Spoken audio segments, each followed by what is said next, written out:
The evening breeze carried the scent of roasted plantains and damp earth through the paths of Umola, a quiet village in the southeastern Nigeria. Nina sat on a wooden stool outside her small house, her eyes fixed on the setting sun, lost in thoughts that weighed heavier than the fireplace beside her. Life had not been kind, but she had learned to wrestle kindness out of suffering.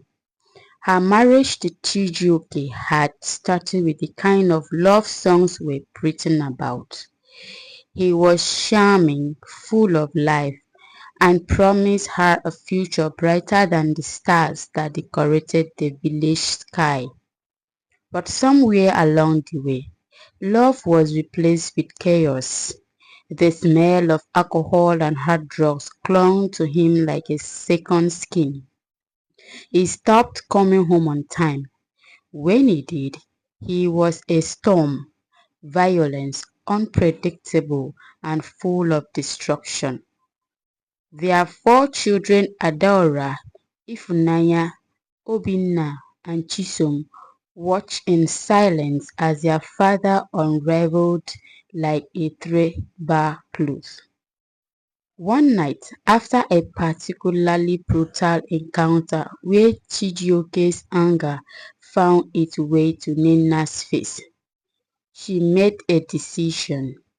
She packed what little she had, grabbed her children, and walked out. The village boasts with gossip. A woman leaving her husband was unheard of. Where will she go? How will she feed those children? They whispered. But Nina knew that staying would mean raising her children in fear. Leaving, though terrifying, was the only choice.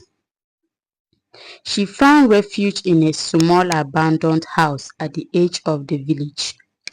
It was barely livable, but it was theirs. She worked odd jobs, fetching firewood, washing clothes, selling roasted groundnuts, anything to keep our children fed. The villagers watched, some with pity, others with judgment. A woman without a man is like a tree without roots, they would say. But Linda did not care. She had roots. They were her children, and she watered them with her sweat and sacrifice until they blossomed. Years passed, and the children grew. Adora and Nifunaya were her pride. They had inherited their mother's residence, working hard in school, pushing past the whispers that followed them. The daughters of a broken home. They earned scholarships to university. Adaora studying business administration and Ifunanya finance. By the time they graduated, they were no longer the poor girls from Umuola, but powerful, financially independent women. They built a house for their mother, a solid house with a zinc roof and a veranda where she could sit and watch the whole world without worry. They bought her new wrappers, gold earrings, and made sure she never had to walk again. In their minds, love was a distraction, a weakness they had seen destroy their mother's youth.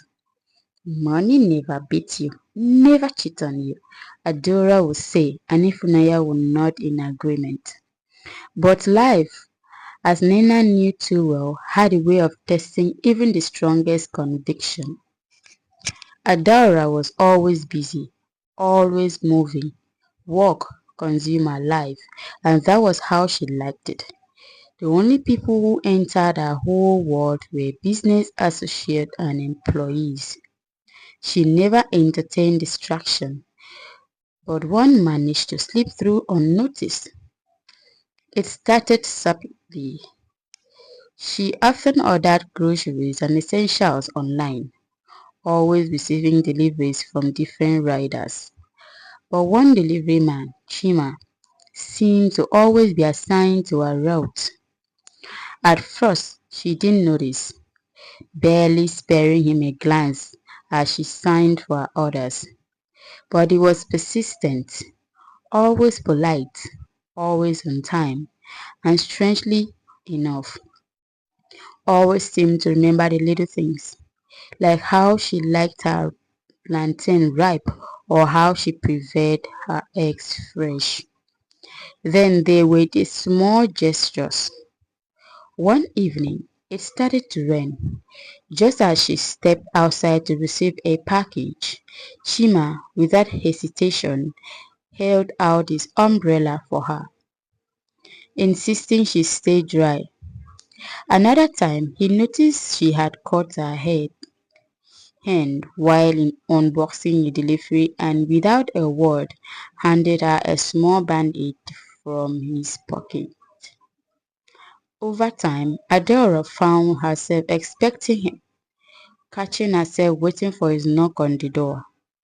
She told herself it was ridiculous, that she was simply used to routine, but routine had never made her heart rest before. If Naya noticed the shift first, you like him, she teased one evening as they sipped wine on their mother's veranda. Adora scoffed, "Don't be ridiculous, he's just a delivery guy." And if Naya challenged, "What does that mean?" "It means he's not my type." "Or are you just scared?" Adora did not answer. Weeks passed, and Adora continued to push away whatever it was she felt. But Ifunanya, being the mischievous sister, had other plans. She set up a blind date, luring Adora with business networking promises. When Adora arrived at the restaurant, expecting to see a high-profile investor, she was shocked to see Chima waiting instead. Her first instinct was to leave, but something about his patient smile made her sit. They talked, and she saw him beyond his uniform. He was a man with dreams, a hard-working spirit, and a heart full of honesty. He didn't need to be rich. He was rich in ways she hadn't considered before. Their relationship grew, but so did the village gossip. A whole Adora dating a delivery man? Women whispered in market stalls. After all her success, she chooses this? Even old friends turn up their noses.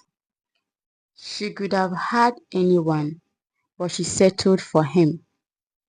The word stung, but Adora was her mother's daughter. She stood firm. She loved Chima, not for what he had, but for who he was. And in time, she helped him build his own logistic company. The man who once carried groceries now owned a fleet of delivery vans. Together, they proved that love and ambition could coexist. Nina watched it all with quiet pride. She had raised warriors, women who knew their worth but also knew that sometimes strength means allowing oneself to be vulnerable. On the day Adora's wedding, Nina pulled her aside.